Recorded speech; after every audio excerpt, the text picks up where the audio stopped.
Darius Montgomery was not born with a silver spoon in his mouth.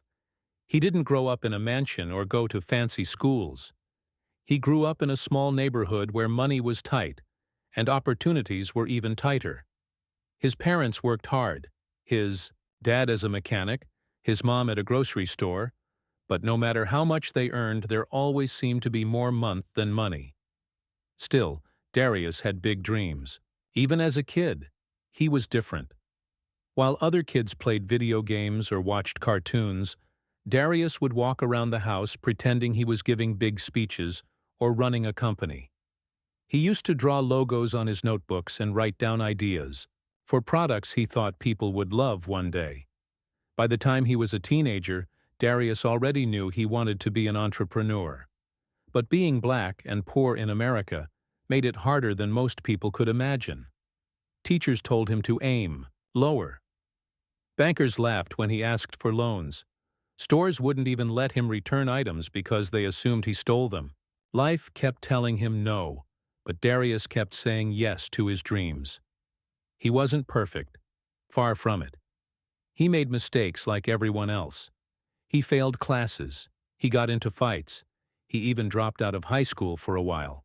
But every time life knocked him down, he found a way to get back up. That's just who he was. When he was 18, Darius started selling homemade bracelets outside a local mall. They were simple things, just strings and beads, but he gave them cool names and told great stories about each one. People loved them. Soon, he was making enough money to help his family pay the bills. That little idea turned into something bigger.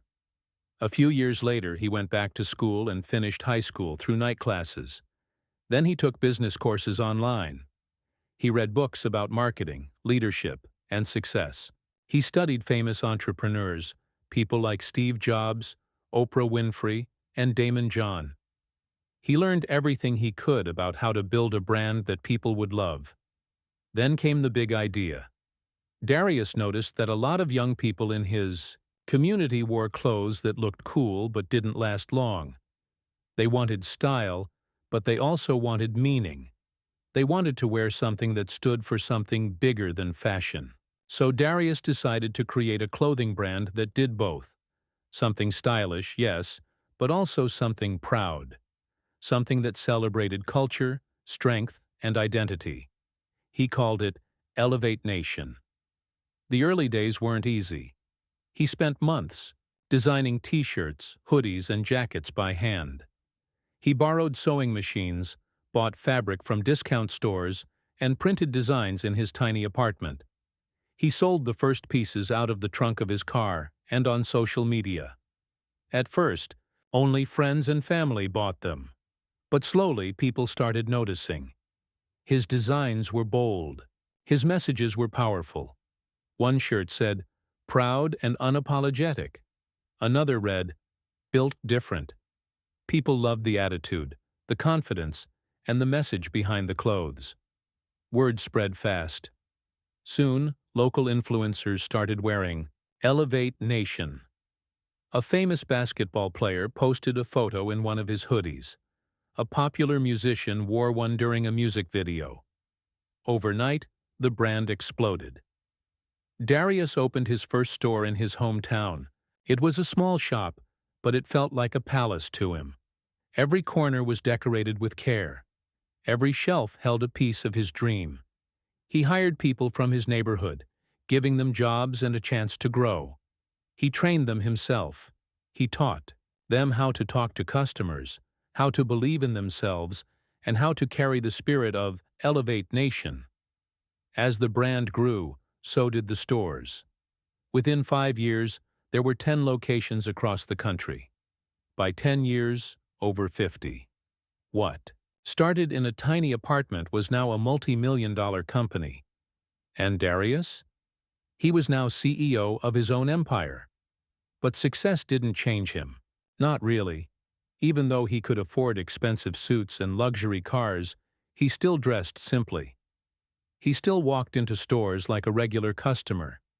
He still remembered what it felt like to be ignored, judged, or underestimated.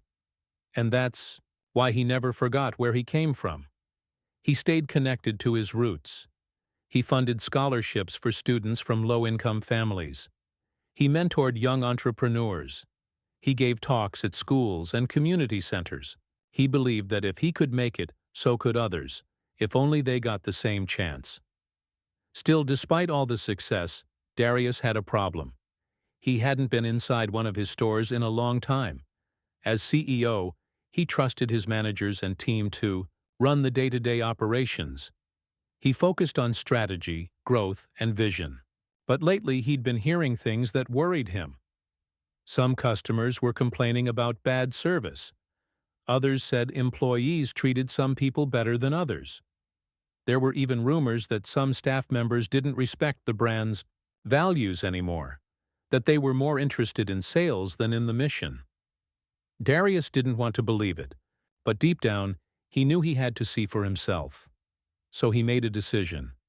He was going undercover.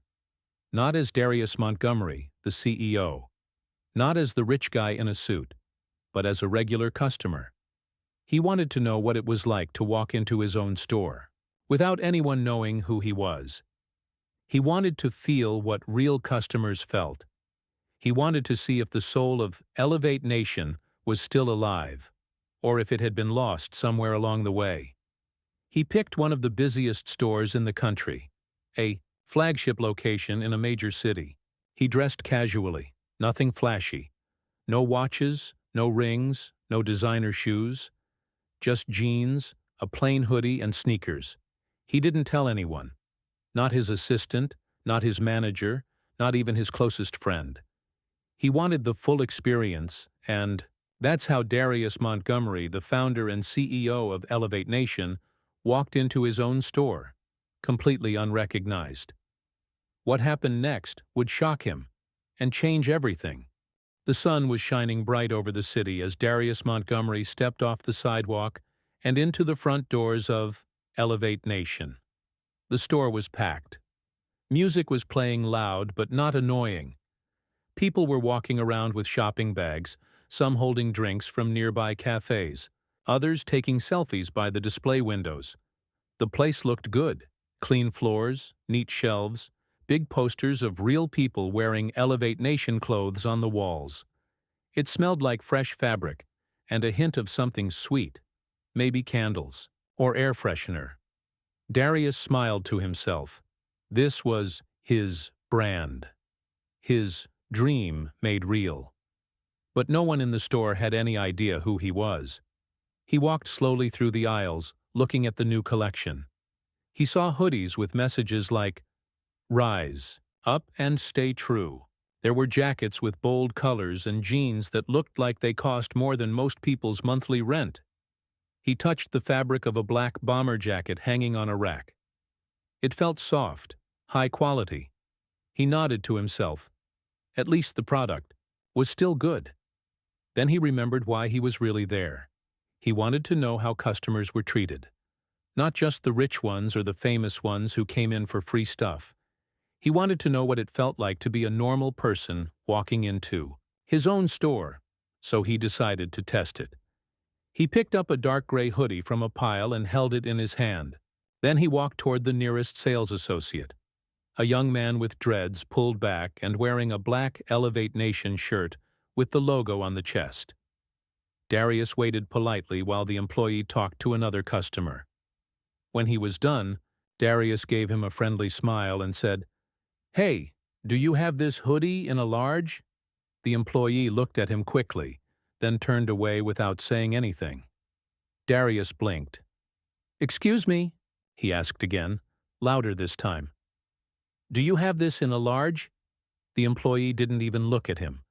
He was now looking at his phone, scrolling through something. Darius felt a little confused. Maybe he didn't hear? He took a few steps, closer, and repeated, "Hey, can I get help here? Do you have this hoodie in a large?" Still nothing. Now Darius was starting to feel something else, something deeper than confusion. It was frustration, and maybe even pain. He stood there for a few seconds longer, waiting, hoping the employee would turn around and apologize. But nothing happened. Finally, Darius sighed and walked away. He went to another part of the store, where a female employee was folding shirts behind a counter. He tapped lightly on the counter. "Hi," he said, trying to keep his voice calm. "I'm looking for this hoodie in a large. Can someone check for me?"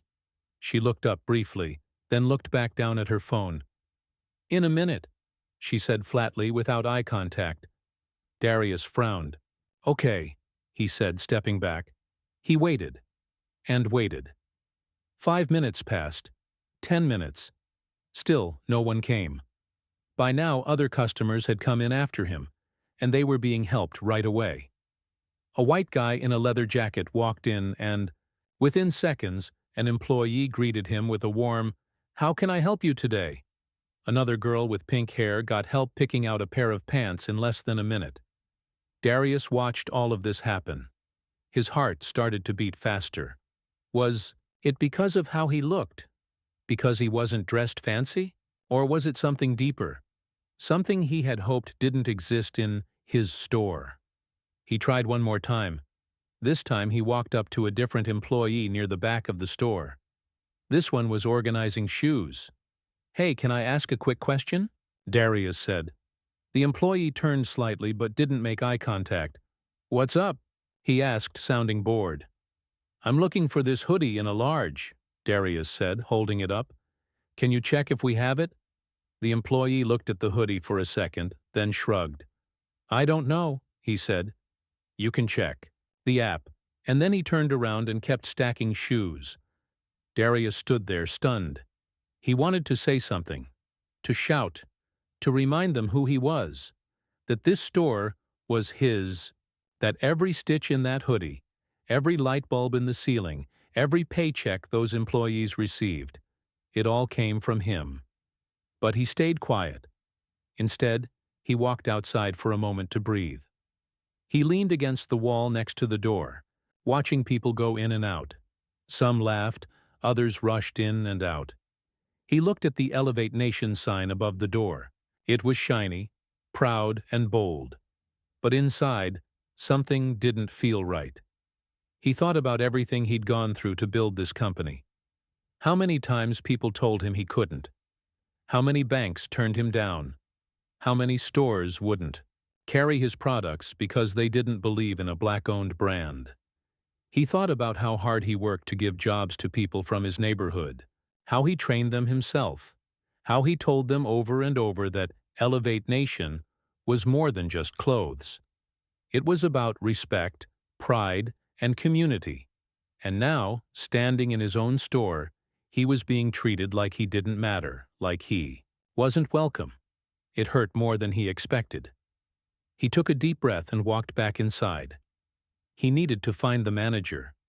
Not to yell, not to fire anyone, but to show them what was happening, to remind them what Elevate Nation stood for. He looked around until he found someone who looked like they might be in charge. A man in his late 20s wearing nicer clothes and a name tag that said, "Manager Jamal." Darius walked up to him and said, "Hey, can I talk to you for a second?" Jamal looked at him and smiled politely. "Of course," he said. "What can I help you with?" Darius reached into his pocket and pulled out his phone. "Can you answer a call for me?" he asked. Jamal looked confused. "A call?" Darius nodded and dialed a number from memory. 1 ring. 2 rings. On the third, the phone was answered. "Hello?" came a familiar voice from corporate. "Hey," Darius said calmly. "I'm calling from your store." There was a pause. "Sir?"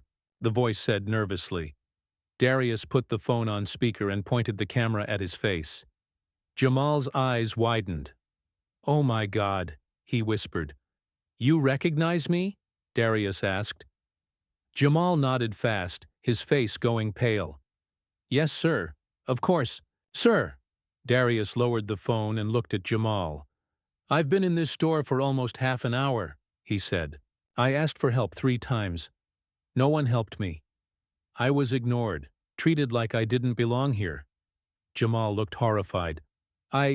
I'm so sorry, Mr. Montgomery," he stammered. I had no idea. Darius raised a hand to stop him. I'm not here to punish anyone, he said. I'm here to teach, to remind everyone what this brand is about. Jamal swallowed hard. Let's gather everyone, Darius said. We need to talk. The moment Jamal heard the voice on the phone and saw Darius's face on the screen, time seemed to freeze. His eyes widened. His mouth opened, but no words came out. He looked around like he was hoping someone else would step in and handle this, but there was no escaping it now. He was standing face to face with Darius Montgomery, the founder and CEO of Elevate Nation, one of the fastest-growing urban fashion brands in the country. And not only had he failed to recognize him, but Darius had been treated like just another nobody walking through the door. Jamal swallowed hard. His heart pounded in his chest like a drum. He could feel the sweat forming on his forehead, even though the store wasn't hot at all. Sir, he said, his voice shaking. I didn't know it was you. Darius gave him a calm look. No anger, no yelling, just quiet disappointment. No, he said. That's kind of the point. Then he stepped back and said, Can you gather everyone? I want to talk to the team. Jamal nodded fast, like he was afraid that if he hesitated, he'd be fired on the spot. Yes, sir. Of course, sir, he said quickly. He rushed over to the back area where most of the employees were taking a break or preparing for the next shift. Some were laughing, others scrolling on their phones. They had no idea what was about to happen. Hey, Jamal called out. Everyone, come up front, now. At first, people looked confused. A few rolled their eyes like they thought it was going to be another boring meeting about store policies or customer complaints. But when they saw Darius standing there, waiting patiently near the main counter, jaws dropped. One girl almost dropped her phone. Another whispered, Wait, is that him? A guy who had been stacking shelves froze mid-motion.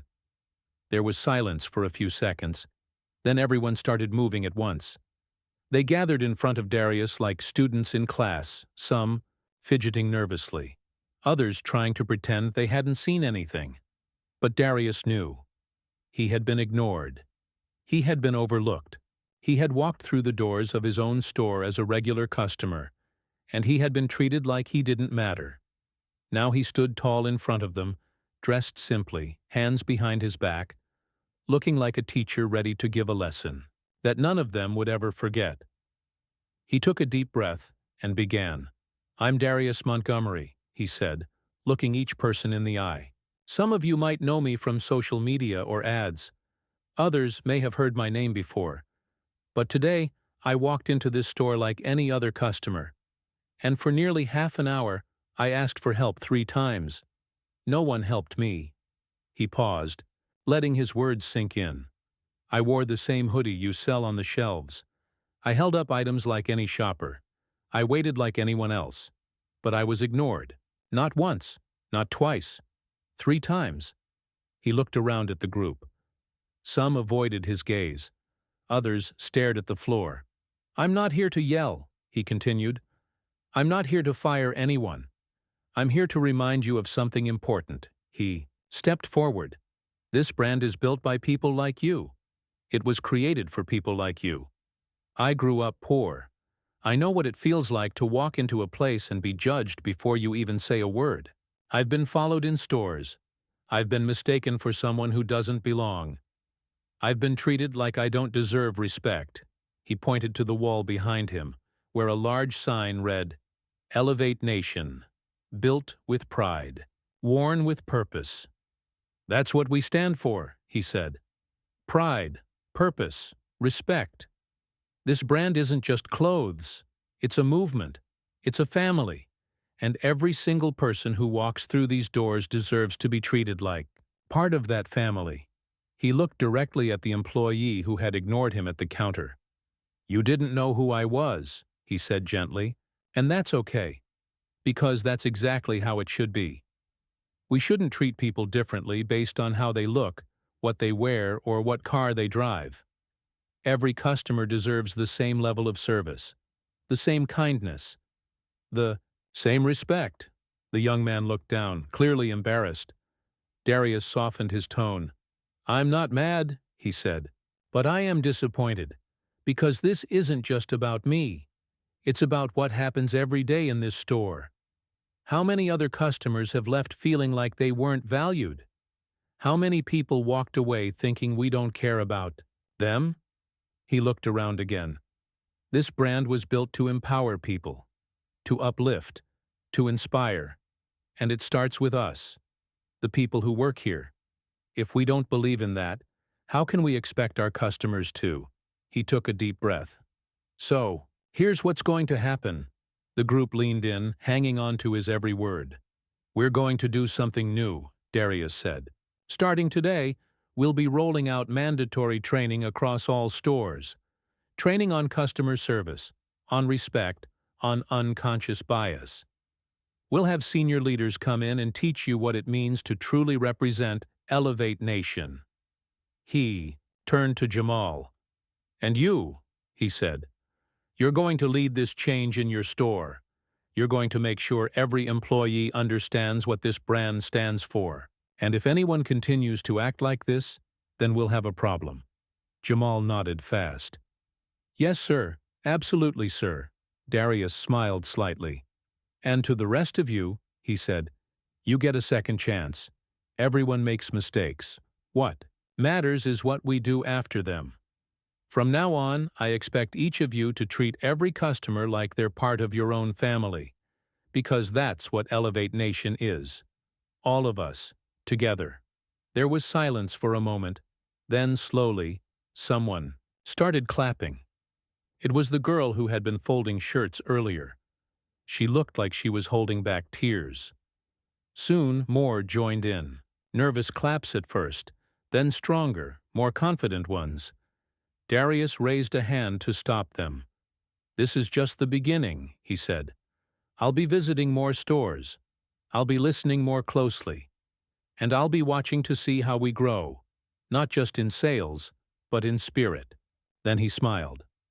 "I believe in all of you," he said. "Now let's go make this store the best one in the nation." With that, he turned and walked toward the exit.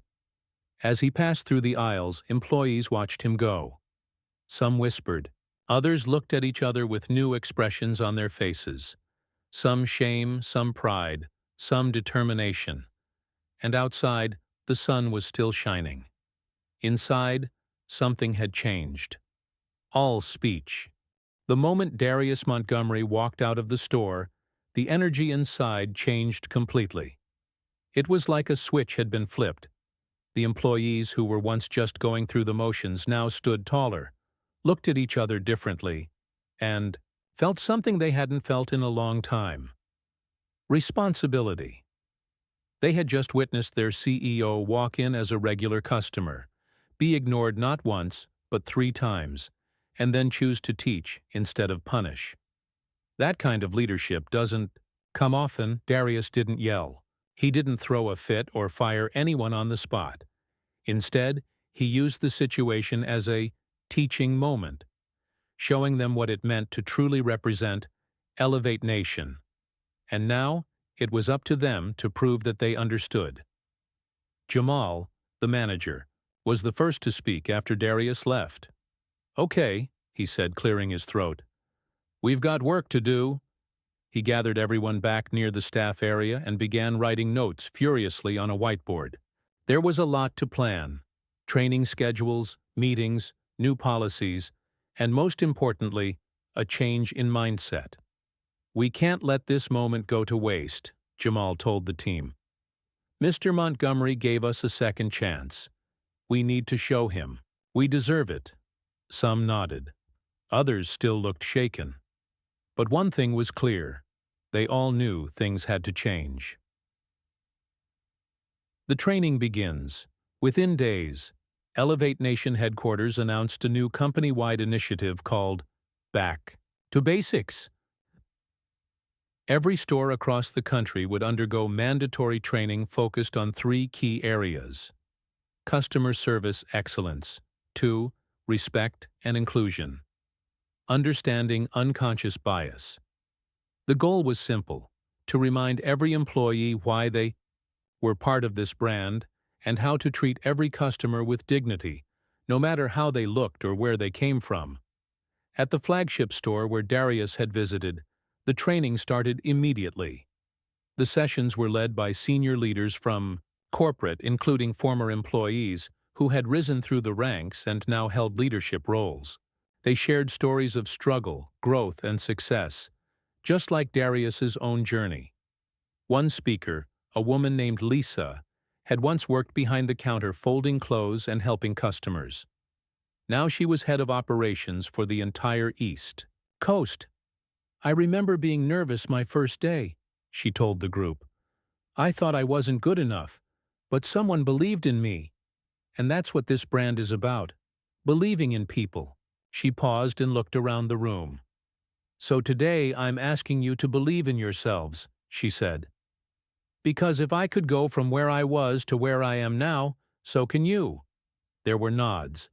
Some even clapped quietly. Then came the session on the unconscious bias, a topic many had never heard of before. A guest trainer explained how people often make quick judgments based on appearance without even realizing it. These automatic thoughts can affect how we treat others, especially strangers. "This isn't about blaming anyone," the trainer said. "It's about becoming aware. Because once we're aware, we can change." She asked the group to take part in an exercise.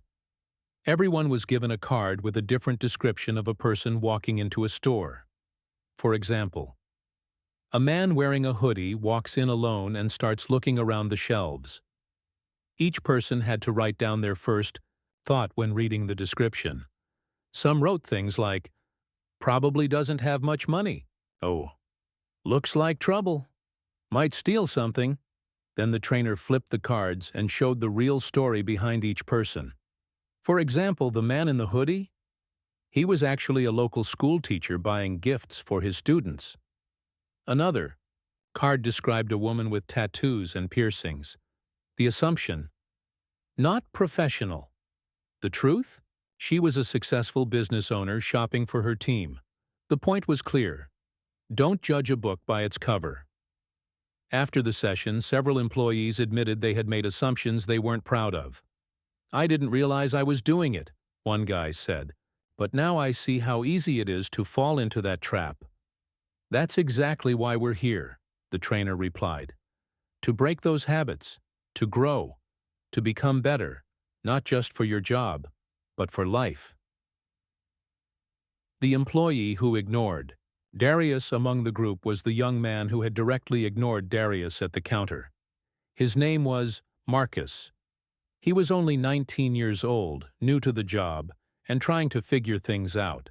He wasn't a bad person. He just hadn't learned how to see beyond appearances. After the meeting, Jamal pulled him aside. "Hey," he said gently. "You okay?" Marcus nodded slowly. "Yeah, I guess." "You know Mr. Montgomery wasn't mad at you, right?" Jamal asked. Marcus looked down. "I know. That's what makes it worse." Jamal smiled. "Look, mistakes happen, but what matters is what you do next." He told Marcus that he would be taking part in a special mentorship program, working directly with senior staff to improve his skills, attitude, and understanding of the brand's mission. "I want you to learn from this," Jamal said, "because I believe in you, just like Mr. Montgomery believes in all of us." Marcus swallowed hard. "Thank you," he whispered. From that day forward, he became one of the most dedicated employees in the store. He greeted customers with a smile. He went out of his way to help. He even started leading small training sessions for new hires. People noticed the change, and so did Darius. A ripple effect. The changes happening in that one store started to spread. Other managers began calling in for extra training. Employees shared what they had learned on social media using the hashtag #ElevateWithPurpose. Stores in other cities followed suit. Sales went up, but more importantly, customer satisfaction improved. People started noticing the difference. Reviews came in saying things like, "Great service. Everyone was super friendly and helpful. Felt welcomed the moment I walked in. This place really lives up to its name." Word got back to Darius. He was proud. He had gone undercover not to embarrass anyone, but to understand. And now, thanks to that experience, Elevate Nation was stronger than ever. Final thoughts.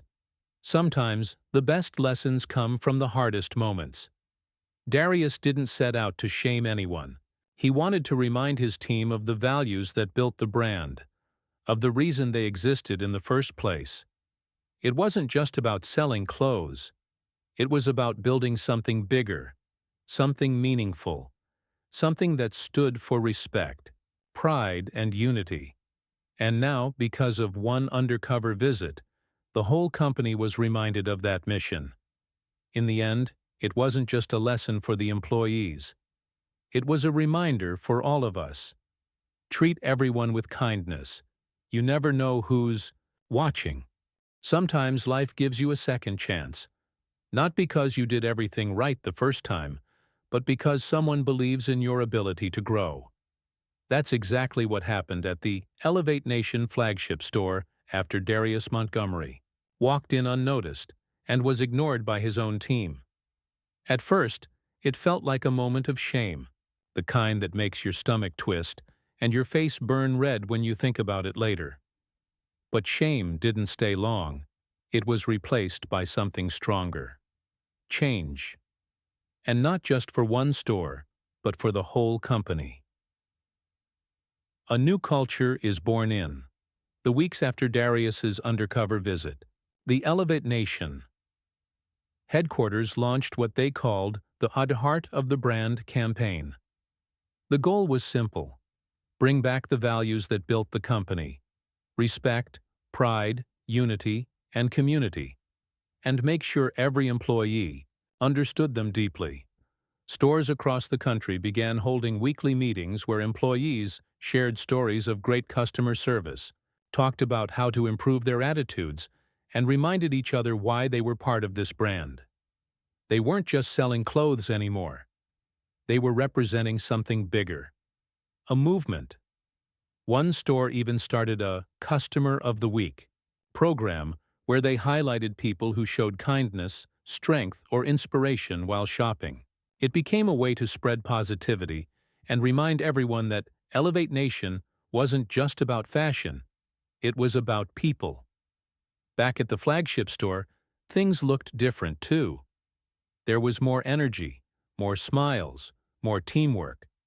Marcus, the young man who had ignored Darius, became a role model for new hires. He led training sessions, helped customers with real care, and even started mentoring younger teens from his old neighborhood. He had grown, not because he was forced to, but because he saw the power of respect and how it could change lives. Jamal, the manager, also stepped up. He made sure every shift started with a short pep talk. Not about sales targets or numbers, but about how they treated people. "We don't work here just to earn a paycheck," he'd say. "We work here to make people feel seen, heard, and valued." And slowly, that message stuck. Customer reactions surprise. Everyone, as the culture changed, so did the customer experience. People started noticing the difference. They posted reviews online saying things like, "I've never been treated this well in a store before. Everyone here is so friendly and helpful. I'll definitely be coming back. This place feels like home." One customer even wrote a letter to corporate saying how much the store meant to her. She was a single mother working 2 jobs. She came in looking for a hoodie to keep warm during winter. The employee helped her find one, gave her a discount, and even offered to carry her bag out to her car. She said, "For once I didn't feel invisible. I felt like I mattered." When Jamal read that letter out loud at a staff meeting, more than one person wiped away tears. Because that's what Elevate Nation was always meant to be. a place where people felt seen, where they felt proud, where they felt like they belonged. Darius shares the story. A few months later, Darius stood on stage at a big company event. More than 200 employees from stores across the country were gathered in a large hall. Music played in the background. The walls were decorated with posters showing smiling faces and messages like "proud and unapologetic" and "built different." Darius took the microphone and smiled. "I want to tell you all a story," he began. The room went quiet. He told them everything, from walking into his own store dressed simply, to being ignored, to the moment he revealed himself. He didn't do it to embarrass anyone. He did it to show them how far they had come. "And today," he said, looking around the room, "I'm proud of each and every one of you." He paused. "This brand isn't mine alone," he continued. "It belongs to all of us, to the people who wear it, to the people who sell it, to the people who believe in what we stand for." Then he added something powerful. "Greatness doesn't always walk in wearing expensive shoes. Sometimes it walks in with holes in its pockets. But if we treat everyone with dignity, we'll never miss it again." The crowd clapped loudly. Some cheered. Others nodded with tears in their eyes, because, now, they knew. They were part of something special. A lesson that went beyond one store. What happened at that one Elevate Nation store became more than just an internal success story. It turned into a national conversation. News outlets picked up the story. Articles were written with headlines like, "Undercover CEO walks into his own store. What happened next will restore your faith in people." How one mistake turned into a company-wide wake-up call. CEO refuses to fire employees after being ignored. Instead, he teaches them a life lesson. Talk shows reached out. Podcasters wanted interviews. Even schools started using the story as a case study in leadership, empathy, and unconscious bias. High school teachers used it in classrooms to teach students about respect, responsibility, and how to treat others fairly. One teacher wrote, "This story taught my students that success isn't just about money or fame. It's about how you treat people along the way." And that's when it hit Darius. He had done more than build a clothing brand. He had built a lesson, a legacy, one that would live on long after any hoodie faded or any jacket wore out. Final Thoughts. Life has a funny way of teaching us lessons. Sometimes, it takes a hard moment to lead us to a better path. Darius didn't go undercover to catch his employees doing something wrong. He went undercover to remind them, and himself, of what really matters: respect, empathy, growth, and the belief that no one is beyond redemption.